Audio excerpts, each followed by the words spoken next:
Hello, hello. Good afternoon, everybody. Welcome in to the Fantasy Roundup here on the bet.nola.com channels. What's up? What's up? I'm your host for this afternoon, Spencer the Guru Urquhart, here with my co-host Gabe Henderson. How you doing, Gabe? Doing great. How are you, Spencer? Awesome, man. Yeah, I can't complain. Just got a lot to talk about today. Fantasy baseball draft starting up, the NFL Combine just wrapping up, so we'll have some rookie stock reports with our special guest who will be on in about 10-15 minutes. Justin from Fantasy Follow over on Instagram. Big shout out to him for being our guest this afternoon. And before we get to that, though, we've got a few housekeeping things here from our partners at Caesars Sportsbook. Make sure to go check out Caesars. First bet on us. Use the promo code NOLAFULL. Get up to $12.50 back as a free bet if you don't win. And also, we've got our LSU poster giveaway, set of 3. Bet $10 and receive a commemorative poster set. So for all those of y'all that like the Tigers, that's a pretty cool deal there, I'd say. So yeah, man, we've got a lot to talk about, Gabe. We've got a lot of NFL headlines, but I guess to start, man, what are your initial thoughts on Derek Carr? Because I mean, shoot, Derek Carr, the big elephant in the room here. Breaking news: Derek Carr signing with the Saints yesterday. Big 4-year contract, $100 million guaranteed. Man, this is big news here. Right before free agency even started, the new league year until next week. Yeah, for sure. And I know this is a fantasy show, so it doesn't necessarily have implications there, but this move overall is going to be a lot better for Derek Carr. He's finally going to have a defense, and I think he's got some good weapons around him. I think this will boost the fantasy value of everyone on the Saints offense. Overall, great move for the Saints. They jumped ahead of everyone in their division with this. They now have the best quarterback in the division. And with the news that Atlanta won't be in the running for Lamar, I think that solidifies Derek Carr as the best quarterback in the NFC South next year. Yeah, I can't argue with that because I feel like with Derek Carr, you can hate on him and say, oh, he's never won a playoff game, blah, blah, blah. But for fantasy, which I mean, this is a fantasy roundup, for fantasy, this is a big move, a big boost, like you said, gave to the Saints offense because with Derek Carr, you actually have a deep ball element, which is something they had briefly with Jameis Winston. But as we all know, Jameis Winston just couldn't get healthy, wasn't consistent, made too many mistakes to where he couldn't keep the job, to where Andy Dalton was the quarterback for most of last season. And no disrespect to Andy, but the bottom line was they just were not pushing the ball down the field consistently. Every now and then, Chris Olave had a nice year, but he left a lot of air yards on the table. He could have had an even better rookie year had he had a quarterback who could have gotten it to him. Rashid Shaheed had his moments, but was just kind of hit or miss because, as we all know, Andy Dalton doesn't have the strongest arm. But now you've got Derek Carr in there. And yeah, Derek Carr's got an arm. I mean, Derek Carr can For sling it. sure. He's not that old. He's still early 30s. I mean, yeah, OG Sean the Don saying, I can't wait to see how this plays out for us. Yeah, I feel like the Saints are in a good spot with Carr because with the Saints defense, as long as Carr doesn't make too many mistakes, they'll be in good shape. And with him being able to push the ball down the field, I feel like it could be a winning recipe. And then Jerry tuning in. Thanks for tuning in, man. Let me tell you the one surprise statement that I'll make, and I know his fantasy value right now is not all that high because of the off-field issues. I think this really helps Alvin Kamara's fantasy stock in the long run because teams no longer have to focus on just containing him. Like you mentioned earlier, the Saints now have a deep threat and someone who can sling the ball around the field. So I think this is going to benefit everybody. Alvin Kamara might be the biggest beneficiary of all of this, though. For sure. That's if he plays. Unfortunately, we got Yep. the legal saga surrounding Kamara. And yeah, probably. I mean, if he does play, it probably won't be for the full season. So the Saints are definitely going to have to address the running back spot either through the draft or free agency. But let's go over some headlines here because Derek Carr wasn't the only breaking news going down. He had some other big news, a lot of stuff going down today because today was franchise tag day, the deadline for teams to apply to franchise tag. to anybody. Or if you didn't tag someone today, well, they're going to be an unrestricted free agent if they were going to be that. So we had Daniel Jones. People thought he was going to get tagged, but ended up agreeing to a contract extension with the New York Giants. And as a result, they were able to franchise tag Pro Bowl running back Saquon Barkley. And the Ravens couldn't agree to a deal with Lamar Jackson, so they applied the non-exclusive franchise tag to him. Some people thought they'd apply the exclusive, but this non-exclusive tells me that they might be open to trading Lamar. I still don't think that's likely, but it could be possible. Falcons reportedly aren't going to enter those sweepstakes, but somebody might. Somebody that really needs a quarterback, and that somebody could be the New York Jets because they missed out on Derek Carr, reportedly meeting the data with Aaron Rodgers trying to seek a trade from the Packers because it doesn't appear that Aaron Rodgers and the Packers are going to stay together. It looks like the Packers are ready to move on to Jordan Love. And then, of course, Derek Carr signs with the Saints. And Geno Smith re-upped with the Seahawks. That was big because the Seahawks were facing they didn't have any quarterbacks on their roster, but now they've got Geno locked up. Looks like they'll be pretty set there. Yeah, I think the biggest move here is probably Daniel Jones too. I'm someone who, in all of my dynasty leagues, I am so high on Daniel Jones because we saw last year what he could do under Brian Daboll first year. Once you put more weapons around him, especially in the receiving core, and as you mentioned, they franchise tagged Saquon Barkley, he's only going to get better. So I really like Daniel Jones, and I like this move that he now gets to stay with Brian Daboll and the Giants.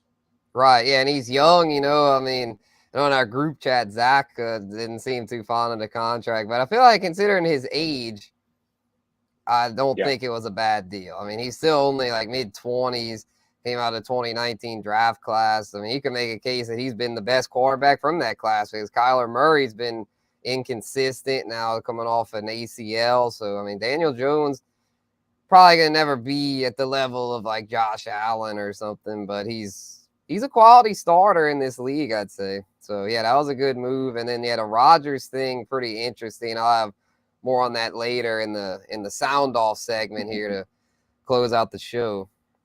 But yeah, let's talk a lot of football here to start. We'll have more football talk coming up here in just a few minutes with our special guest. But let's talk a little baseball here. We'll start off with the first base position. We're going to go position by position here for fantasy baseball rankings. We've got infielders and catchers today. And then we'll have, on next week's show, we'll go over outfielders and pitchers. Since there's more of those, we'll get infield and catchers knocked out here today. So yeah, let's start off with first base. We've got Vlad Jr.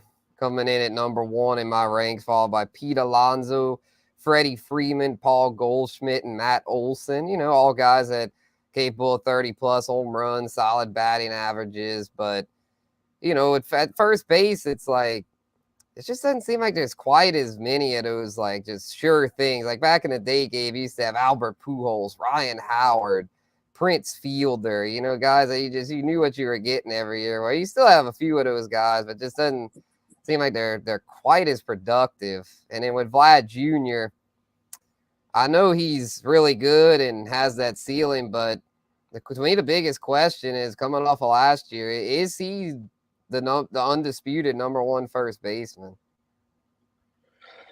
That's tough. I think if he plays up to his potential and the Blue Jays finally, kind of come around and mature and start playing consistent baseball, yes. I'd say maybe not, though, just because you have that fantastic pitching in the AL East in teams like the Yankees.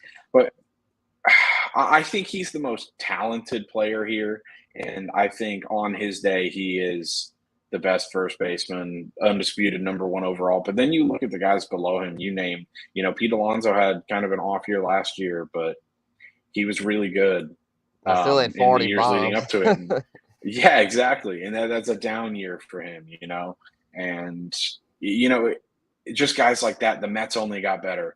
Freddie Freeman, he's going to be expected to step up even more now that the Dodgers lost Trey Turner and they didn't do as much. So I don't know. And then obviously Paul Goldschmidt's a model of consistency, Matt Olson with the Braves, and then Jose Abreu with the Astros. Depending on where he slots into the lineup, it'll probably be in that 4 or 5, probably the 5 spot, depending on Jordan Alvarez's health. He's got a lot of potential for a lot of RBIs as well, and also the Crawford boxes and left at Minute Maid. So I think to answer your question, come full circle, I think Vladimir Guerrero is the guy that people should look at as the number one overall first baseman. But there is quality in 1 through 6, 1 through 7 in your Right, rankings, right. obviously. Yeah, because they also have, as far as the younger guys, also the Italian breakfast there for the Royals, Vinny Pasquantino, guys like that coming up. So, yeah, the first Exactly. base is it might not be quite as, not have quite as many proven guys, but there's still enough quality there to where it's one of the more productive positions. So let's move on to third base here before we bring on Justin to talk combine. So at third base, man, you got some big names at the top, but there's just not a whole lot of depth here. I didn't find the top of the chart's pretty strong though. I had Jose Ramirez at the top there, the definition of consistency, followed by Manny Machado, Austin Riley, Nolan Arenado, and former LSU boy Alex Bregman. But the name that I find the most polarizing here is the Orioles prospect Gunnar Henderson. Because if Gunnar Henderson reaches his potential, he could really be something special. So I know he's young and just barely got a cup of coffee in the majors last year, but I mean, I don't know about you, Gabe, but I think there's a chance he could crack the top 5 as soon as this season. I don't know about the top 5. Obviously, we saw what talented Orioles rookies could do last year with Adley Rutschman coming up. We'll talk about him later. I don't know if there's enough opportunity to get runs in that Orioles lineup just yet. They didn't do a ton in the offseason. And I mean, those guys you mentioned toward the top, Manny Machado, J Ram, Austin Riley, Alex Bregman, those guys are all in lineups that Arenado, are all in lineups that are absolutely stacked. They're consistent, they're veterans. You know what you're going to get out of them. I just think, I don't know, there's an uncertainty around it, but if he fills his potential, you never know. I just think top 5 might be a little too hefty of an ask in his first year. Top 10 for sure, though. Yeah, for sure, top 10. Yeah, I don't think he'll quite reach top 5 either. But the reason I think it's possible is because he can steal bases. I mean, he's a 2020 threat. So with that, if he can, especially with the bigger bases this year, stolen bases expected to go up. If he could steal 20, 25 bags, that could get him up there because guys like Arenado and even Bregman, they just don't steal a whole lot. Like J Ram, we know he's going to get his 2020. And then Riley, even Riley, he's more of a power guy too. So if for those that play, I know a lot of y'all still play the 5x5 roto. So in those formats, Henderson could do it, but yeah, probably not quite his time since he's It's interesting that you so mentioned young. yeah, for sure. It's interesting that you mentioned the bigger bases, though. I didn't even think of this until now. You might be seeing a lot more steals throughout Major League Baseball this year, not only because of the bigger bases, but because the pitch clocks, they're also limiting the amount of pickoffs you can have. So I bet some of these guys toward the top, some of their stolen base numbers go up. So it definitely benefits a rookie, too. Yeah, 100%, 100%. Yeah, those young guys, the young, hungry, Bobby Witt Jr. is another name. He's a third Hmm. base eligible in a lot of formats, so he's another name to keep an eye on at the top of these third base rankings. So, but with that being said, we'll have more baseball here in a few. We're gonna move on here to our NFL Combine talk with our very special guest. He's a scouting guru. He's always in the trenches there trying to scout out the young talent before they become mainstream, try to get y'all ahead of the curve. He's big on Instagram with his fantasy follow page, some of the best dynasty year-round fantasy football content out there. So let's bring him out here on the Fantasy Roundup. Justin Jackson from Fantasy Follow. What's up, man? Hey, Spencer. Thanks for having me on. It's a pleasure. Always good to come and talk some ball with you. Here, I mean, we're only in March and we're talking football, so that's a good thing. And yeah, before we know it, we'll be at the draft, and then redraft will be starting in fantasy. So Yes, it was great to have some football this past weekend, and looking forward to chopping it up here. So. Oh yeah, It's for always sure, man, football for season. sure. Yeah, it's Yeah. a year-round thing, bro. Yep. So yeah, we're gonna rearrange it here. We'll have Gabe back on here in just a few, and he'll probably have a question or two for Justin. But until then, we'll have it. We got this new format here with the graphics. So let's start it off with the quarterback position. As far as their stock here, we're gonna talk rookies and see who's trending up, who's trending down here right before the draft. So after the combine, Justin, I know you keep a close eye on all that. It seems pretty clear that there's a big 4 quarterback prospect this year. And those 4, Bryce Young from Alabama, C.J. Stroud from Ohio State, Will Levis from Kentucky, and Anthony Richardson from Florida. Had a lot of buzz surrounding these guys. But which of the 4 would you say improved their stock the most coming off the 2023 scouting combine? Well, that's not close.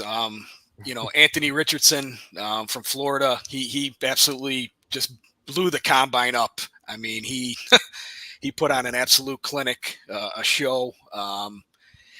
He was looking like he was going to be a first-round pick, and everybody knew he was athletic, but he had record performances for the quarterback position, in couple different categories, and measured in at 6'4", 244, just an absolute beast, and ran a 4.43, just unthinkable of somebody of that size. And in fantasy, it's like we're geared towards the running quarterback. I mean, and we knew he was the runner, or he could run, but we even those of us that were high on him could not have expected this type of just record-setting performance, in testing. So, he was probably already a top 10 pick, but now, all the talk is, can he go number 1 overall?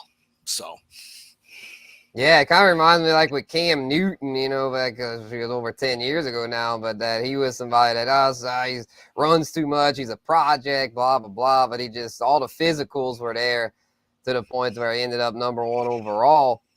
I think that was kind of a weak class. I forgot who else was in there. But his class is fairly strong at the top, but I feel like, Young's got the size concern. Stroud looks pretty well-rounded, but doesn't seem to have any one thing in particular that's super strong. And then Levis, viewed as kind of a prospect, is Richardson. I guess another thing on Richardson, Justin, is what would you respond to someone that says, well, I don't want Anthony Richardson on my team. He's too much of a project. He didn't do much in college. Like, why would I even want this guy? Why would I think about spending the number 1 pick on this guy? Look what happened with Trey Lance, Zach Wilson. Like, these guys, everyone, they had the physicals, but they've so far not lived up to it. What makes Anthony Richardson worthy of being a top selection, you think?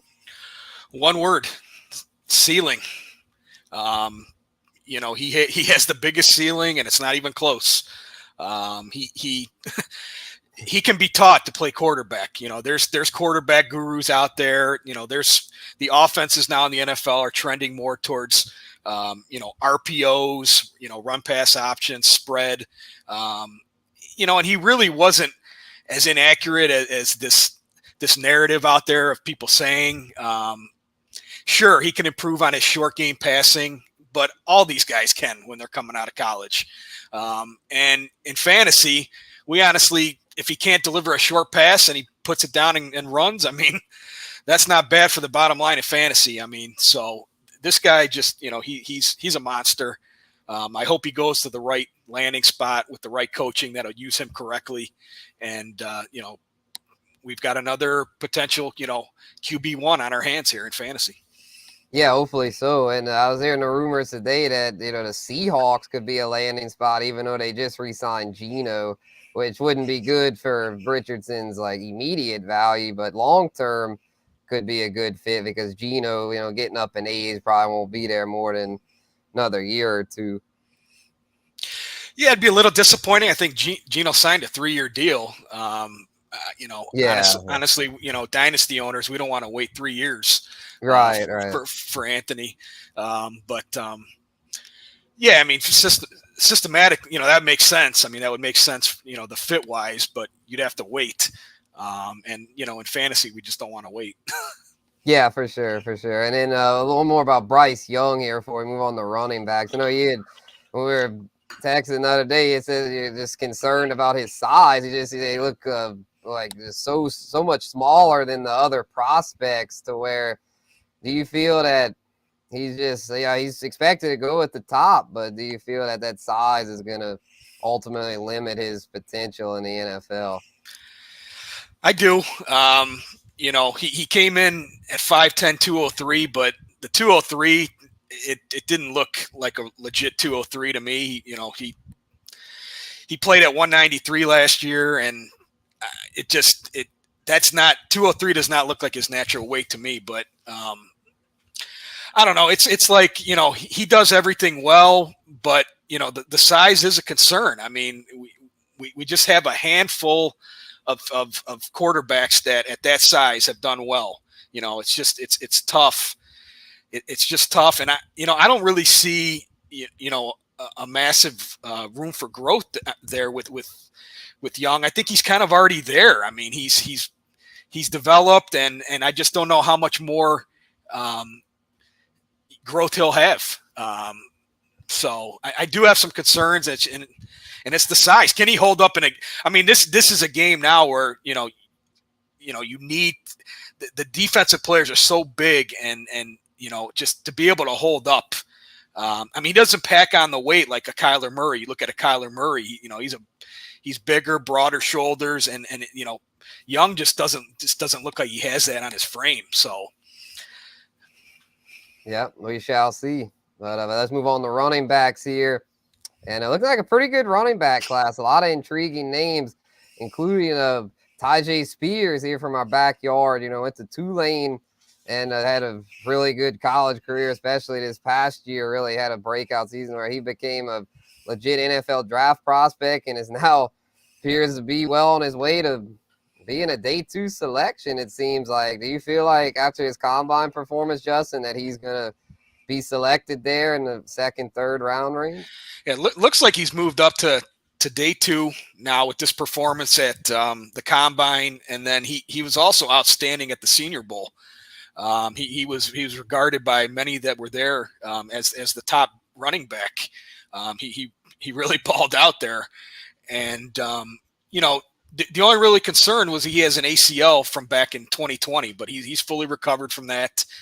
He looks explosive, maybe a little bit on the lighter side, but, for a running back, you kind of want to get to that 205 line. He came in at 201 at the combine, but, he was explosive in his testing, his vertical jump, his broad jump. I mean, he didn't run the 40, but those metrics there tend to lean towards the fact that if he would run fast, I think he would have ran in the mid 4.4s based on his other measurables. So,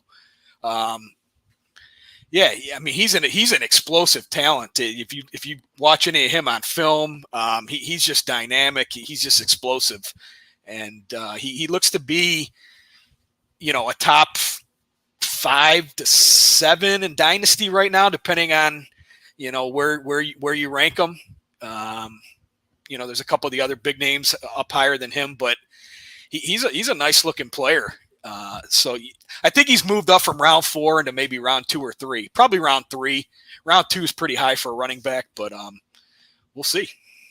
For sure. Could be a good fit for the Saints. Could end up staying here at NOLA. But let's talk about the top of the class here. I know Bijan Robinson, the big name there, probably going to be a 1st rounder. And then the Gibbs kid from Alabama seemed to have improved his stock as well. And I know you had talked to somebody, Justin, that you felt was really high on Gibbs. So tell us a little more about that. Yeah, so, everyone's talking about Bijan, as they should. He's a generational type back. He's done nothing short of be, just pretty much does everything well. We've been talking about him in Dynasty. People have been trading Dynasty assets away in order to prepare to get him at the 1.01 this year. I mean, and now just some of the picks that folks are giving up in order to get to Bijan. It's crazy. But anyway, I think that my point here is Jahmyr Gibbs is being slept on a little bit. He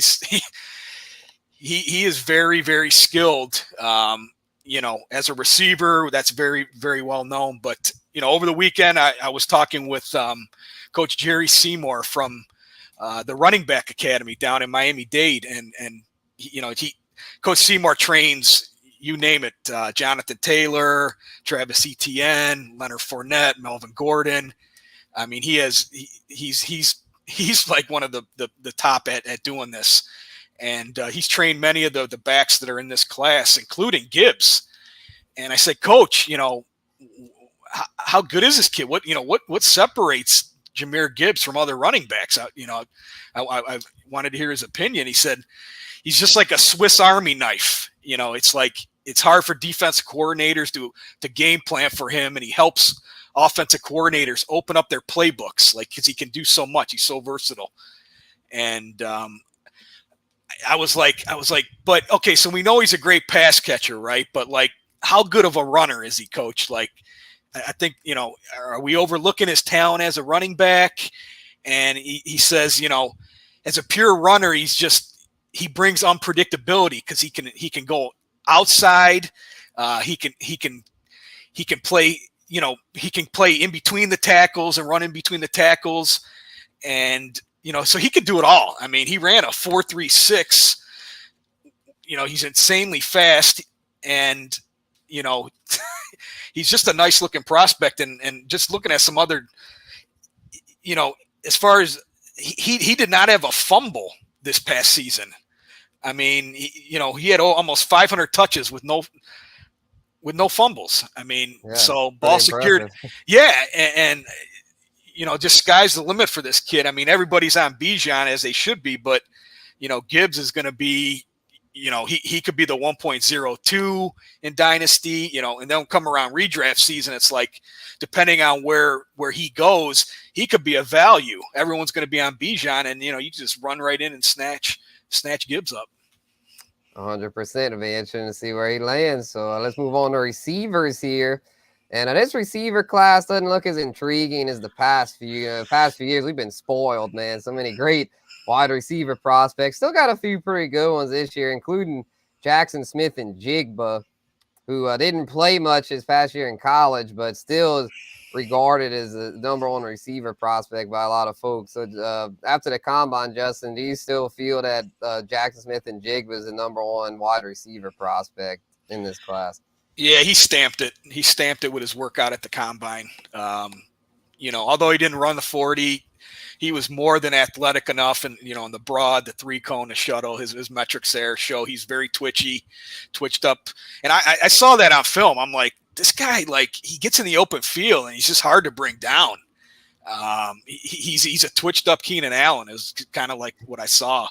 And, tremendous route runner, got those Devontae Adams releases off the line. I mean, he played, with two guys, with Garrett Wilson and Chris Olave, who we love and everybody loves. And he played with them and he was like the alpha to a degree. And they were like, oh, he's better. They both said he's better than we are. And, obviously the year off was disappointing, but he's going to be fantasy relevant this season already. I mean, in redraft, he's going to be, he could catch 100 balls this year. I mean, we'll see where he goes, but he's got all the tools. So yeah, hopefully he lands in a good spot. But as we saw last year, I mean, his former teammates Garrett Wilson and Chris Olave, neither of them landed in great spots, but they still balled out. So yeah, Jackson Smith and Jigba, sky's the limit for that kid, I'd say.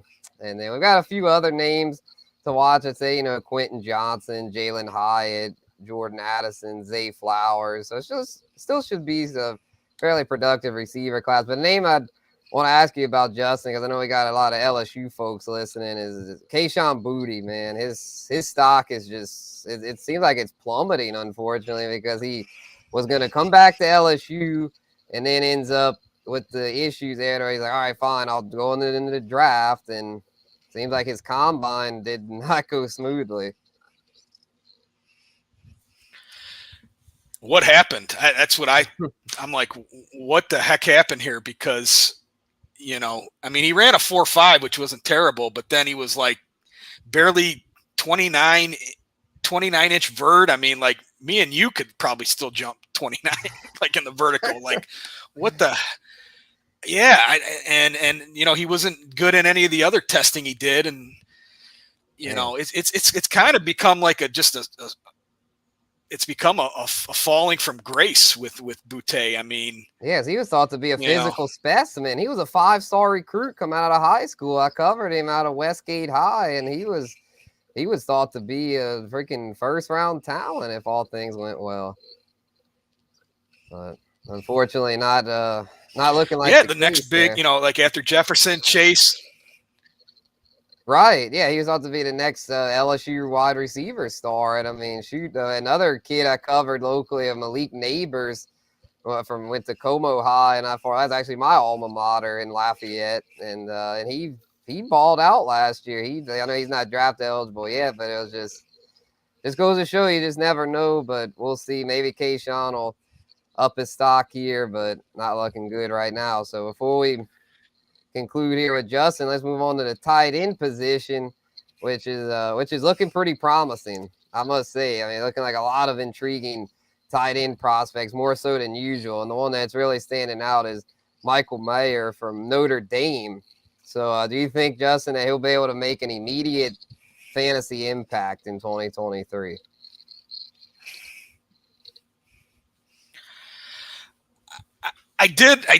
For the most part, I do. He didn't have the greatest of combines. You know, I kind of feel like coming out of the combine, it's more like he's still the TE1, and you know, he could go to one of these great landing spots, you know, that need tight ends. You know, the Bengals, the Chargers. Those are a couple, and you know, he just didn't blow me away. I mean, he's just solid in everything he does. I will say that. He has no weak skill level of any kind. He's very solid. But he just kind of lacks a little bit of like the explosiveness. I think some of the other guys kind of narrowed the gap a little bit. You know, the Musgraves and then Darnell Washington put on a historical type performance as well. And, you know, these guys are all going to be starting tight ends in the NFL. I mean, all the way through, like down to like 6 of them. Tucker Kraft, Sam Laporta, Dalton Kincaid is like a Dawson Knox clone. I mean, you see this makes these acrobatic catches in the air. He's going to be a nice player, but it takes tight ends time in fantasy. You know, we usually got to wait a year. Yeah, for sure. So it could be the case. I mean, one of them could be good right away. 2 of them could be good. Maybe we got to wait on a bunch of them for next year. We just don't know with tight ends. They do take longer to develop, but I mean, these are all great prospects. Luke Musgrave is another one. Yeah, he's one from Oregon. They all look great, you know. Yeah, Musgrave, from Oregon State. Kincaid from Utah, he had a great Pac-12 boys showing out there, and then Washington, the big dude from Georgia, didn't really get involved that much as a receiver, but definitely has all the physical tools, I'd say. Yeah, I tell you what, Washington, he could be like a 6th offensive lineman with the blocking, you know, because he's so massive and athletic. But, like, if you get him the ball in space, like, he literally – I feel bad for these DBs, man. They got to, like, make a business decision out there with this big truck coming at him. And then you watch the film, and he hurdles. He'll go to the hurdle. He'll jump right over him. At that size, to be able to have that type of agility, man, it's just so impressive. You know, so – we'll see. And you don't need much in fantasy to be relevant at the tight end position. It's like, you know, 10 points and you're happy. So any of these guys could hopefully deliver that. But we'll see. You know, even the tight end position's like being some talk of like removing it from fantasy altogether. But that's for another show. Yeah, I mean, there's still enough talent there to keep it, but that's just my take. We'll get to that later on in the summer, I'm sure. But yeah, Justin, thanks for coming on, man. Any final combine thoughts before you sign off? Or Uh, that's we about covered it, for no, I mean, it quarterbacks, was a great running combine. backs, It receivers, was, tight ends. yeah. So yeah, for sure, man. But I'll let you run then if that's all you got. Yeah, no, I appreciate it. I mean, there's plenty of guys we can talk about, that others that did well. Um, Zach Charbonnet, another Yeah, running back that UCLA did running well. back. Yep. Yep. Yeah, one of my favorites is Roshan Johnson, who played backups to Bijan. Not a lot of people are on him, but he's very talented, and I think he could be a sleeper out of this class. And you mentioned Zay Flowers is another one that moved up, and he could do some things as well. Quentin Johnston we didn't mention, but one thing about Quentin Johnston, Yeah, he actually measured in TCU. at Yeah. 6'2". Yeah, he measured at 6'2". I thought he was 6'4", and he was, like, that's kind of like a bad thing for receivers. He came in a little bit shorter, which is good, and then 40 and a half inch vertical, 11.2 in the broad, 208. You know, he's got big hands, 9 5/8 inch hands. He could, go up there and get it, win those jump balls. I thought Johnston solidified himself as the wide receiver too in this class. And there was a lot of question about him, because he only had like 1 year of production, but he looks the part. So, but well, I appreciate you having me on. Yeah, good congrats deal, on the new show, and thank you, sir. we'll talk ball later this spring, and as we get into redraft and all that stuff. So, appreciate it. 100%. Yeah, thanks for coming on, Justin. Have a good one, man. All right, really appreciate Justin coming on there from Fantasy Follow, giving us the insight on all things NFL draft, NFL combine. Got a lot go down there, Gabe. Man, what's any takeaways from all that? Justin had the info for us there on all the big positions for fantasy. Yeah, for sure. The one thing he was talking about, how everyone's given up everything to get Bijan Robinson stock. I had someone, I'm actually in a new dynasty league this year. I had someone give up a second round pick to get the number 1 spot in the rookie draft. It's a startup league. They gave up a second round pick because they're that confident in Bijan Robinson. So it says a lot about his talent, but there's also some other talented running backs. And as far as Kayshon Boutte, there's a lot of LSU receivers in the NFL. I just don't know where he'll be on that scale. Right now, it's not looking like he'll be a Jamar Chase, Justin Jefferson level. Could he have a career of someone consistent like a Jarvis Landry, or will he just completely fall off like some of those other bottom guys? You just don't know. The talent's there. I just don't know if the athleticism's there. I don't know if the heart's there now. Hopefully it is. I love Kayshon Boutte, and when he's at his best, he's probably the most exciting receiver in this draft. I'd go that far. Yeah, hopefully he can get his stock back up because when he's right, I mean he could end up being a steal. I mean if he's Absolutely. right. Yeah, so someone's saying we got no audio. Can you hear me, Gabe? I can hear you. Okay, yeah, hopefully we're all good now. I believe we're all good. If anyone else can't hear, please comment. But I think we're good. Let's move on to finish up the rest of these baseball rankings here. We got the next position, second base, and Jose Altuve, the seasoned vet. Once again, the consensus number 1 second baseman in fantasy. But a name to me that's really intriguing, Jazz Chisholm for the Miami Marlins, because I know he's been hurt a lot, but when healthy, he's a guy that's flashed a lot of potential. And to me, the biggest question here is, can Jazz Chisholm supplant Jose Altuve as the number 1 second baseman? Because if he's healthy, I think it's a close contest. I think the only thing that Jazz Chisholm has over Jose Altuve in terms of fantasy value is the fact that he's now going to be classified as an outfielder and a second baseman. Oh, So yeah, and the you have a lot of ability. room there. Yeah, for sure. And those are the most valuable players in fantasy baseball other than starters who can be classified as relievers, but that's a talk for another day. I don't think Jazz Chisholm has surpassed Jose Altuve. I don't think he will this season until we see that sharp decline from Altuve, which we haven't yet seen. I think the Astros lineup is just too talented.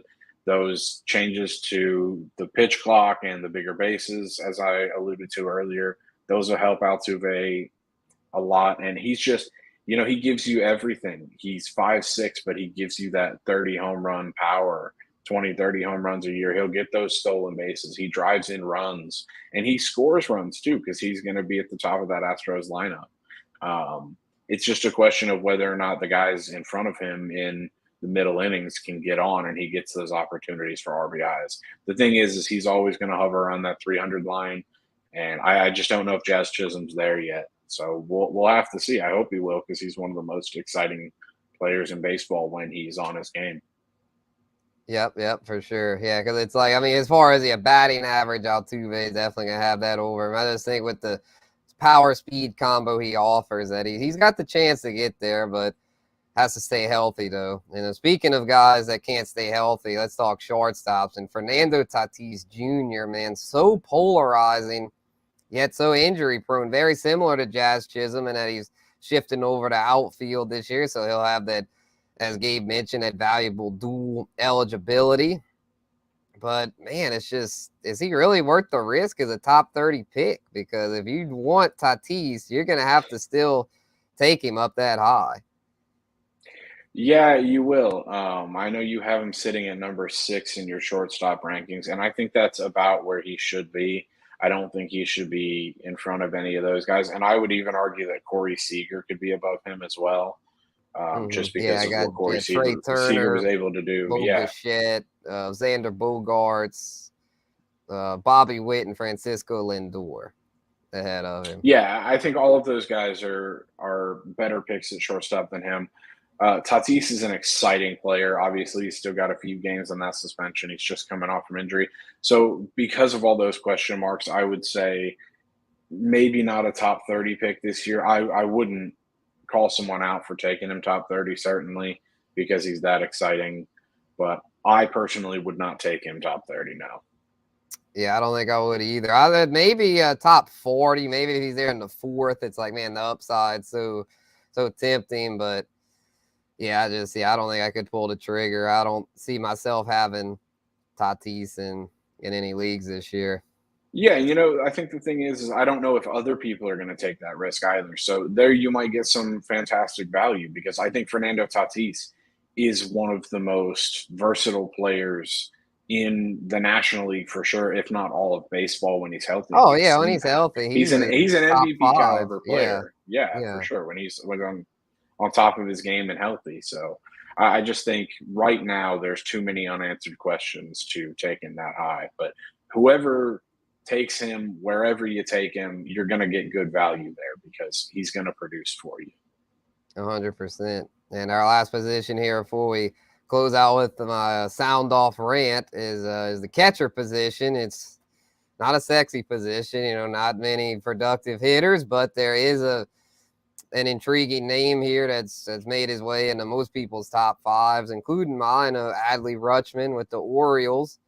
And he's had a lot of hype surrounding him as a top prospect and did well in limited at-bats last season. And it's one of those things to where, like, it's just not many good hitting catchers to where if Rutschman keeps this up, I think he might end up being MLB's next elite catcher because Buster Posey's retired, Yadier Molina's retired. It's just not a very deep position where I'm thinking the future is now for Rutschman.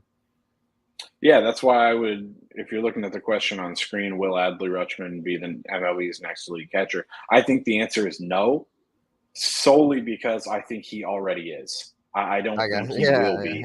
I think he is. As you mentioned, that catcher position is not sexy. There's not a lot of good names there. There's an obvious number 1 right now in JT Realmuto. Yeah, he steals bases to stay there. Exactly. He's a surprising base stealer, and you don't see that from catchers very often, But I think Adley Rutschman, because of his ability at the plate And he's just such a raw player and a raw talent. We've already seen what he can do. He can only get better from here. I think Adley Rutschman is the second best catcher in baseball going forward for me. For sure, for sure. Yeah, because they also got a Dalton Varsho. He's got dual eligibility there, catcher and outfield. He can steal some bases. And then Salvador Perez still in the mix with the Royals and Will Smith of the Dodgers. But yeah, other than those, I mean, shoot, I'd take Rutschman over anybody else. Yeah, me too. So there you have it for our early fantasy baseball thoughts. Y'all make sure to head on over to bet.nola.com for the full positional rankings and analysis. And like I said, next week we'll have outfielders, starting pitchers, and relief pitch broken down. So, all right, Gabe, it's time, man. Got a rant here. Got a rant because Love it. I'm not the biggest Aaron Rodgers fan in the world, but my God, is he getting hated on for just like, it's ridiculous. I mean, man, I know he's doing things kind of unconventionally, did the retreat and all that, but let the man be. I mean, he has the right to do what he wants. He's a 4-time MVP, Super Bowl champion, been in the league almost 20 years. I mean, if he wants to do things differently, so what? I mean, the new league year hadn't even started yet. And my take on Rodgers is that all this hate, all this negativity in the media toward him is just going to fuel him, just like it did before 2020, to where I don't think he's done yet. I was thinking maybe he would be done after the emotional walk off of Lambeau when they lost to Detroit, but I don't think he's done. And I also don't think he'll be back in Green Bay because it's apparent that Green Bay wants to move on to Jordan Love. So it's kind of like a repeat of the Brett Favre Aaron Rodgers thing when it was clear that Green Bay was ready for Rodgers. So Favre ended up moving to the New York Jets, which is ironically enough where Rodgers could move to because they're meeting today about a potential trade, which I think the difference here, though, is that when Favre went there, he just didn't really have the support, where with Rodgers going there, I mean, he's going to have potentially elite number one receiver in Garrett Wilson, a strong running game with Breece Hall, a solid offensive line to where just watch when he goes somewhere with better support, because the fact was that Green Bay last year did not give him what he needed. Rookie wideouts, banged up offensive line, just wasn't cutting it. I mean, it was clear that they were wanting him out the door. And so I think when he goes somewhere, new coach, he'll be reunited with Nathaniel Hackett, his former offensive coordinator, if he goes to the Jets. Or if he would, the only other option I feel would be the Raiders. Even there, I don't think he'd do as well, but he'd be reunited with Devontae Adams. So I don't think he's done yet. He's a 4-time MVP, Super Bowl champ. He's still got that chip on his shoulder, I feel. So just watch. Don't bury the man yet. And any thoughts, Gabe? Completely agree with your rant. I think Aaron Rodgers is someone who just obviously all the quirky aspects of whatever you want to call it, whatever you want to say about Aaron Rodgers off the field. I think all of this talk of, he's going to leave or trying to force him out of Green Bay, I think that fuels him. And I think if he goes to the Jets, he's worth a fantasy flyer again because he's, as you mentioned, got all those weapons around him. And we know Aaron Rodgers isn't going to turn the ball over. He's going to throw for a lot of yards, a lot of touchdowns. That's just who he is. And so that's my thoughts on the matter. For sure. Yeah, I have to have Jim on. I know he wasn't too fond of Rodgers there, but I mean, shoot, he just can't deny the track record. I know he's getting old. I know he kind of fell off. But remember when Tom Brady's last year in New England didn't go so well and everyone was ready to bury him, then he had to change the scenery, and guess what? Super Bowl champion. Yep. No, I'm not going to predict that. I'm not going to go out of my way and say that's going to happen, but I think from a fantasy perspective, Aaron Rodgers, if he goes to the Jets, is still a top option for anyone.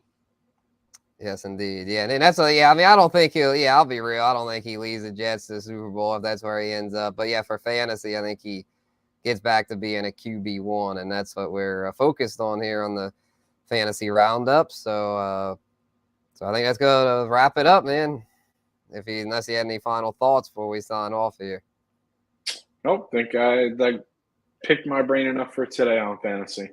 Yeah, for sure. Yeah, ran a little long, so appreciate Justin for coming on here, giving us all that NFL Combine insight. So yeah, for Gabe Henderson, I'm Spencer the Guru Urquhart. Appreciate y'all for tuning in to the Fantasy Roundup here on the Bayou Bets channels. Make sure to check us out, bet.nola.com. Follow us on social media, all that good stuff. So couldn't do it without y'all. We'll be back next Tuesday at 4 p.m. for another episode. And as far as our betting shows, will be back Thursday at 4 p.m. Zach and Jim will have Bayou Bets for y'all. So until then, y'all have a good one.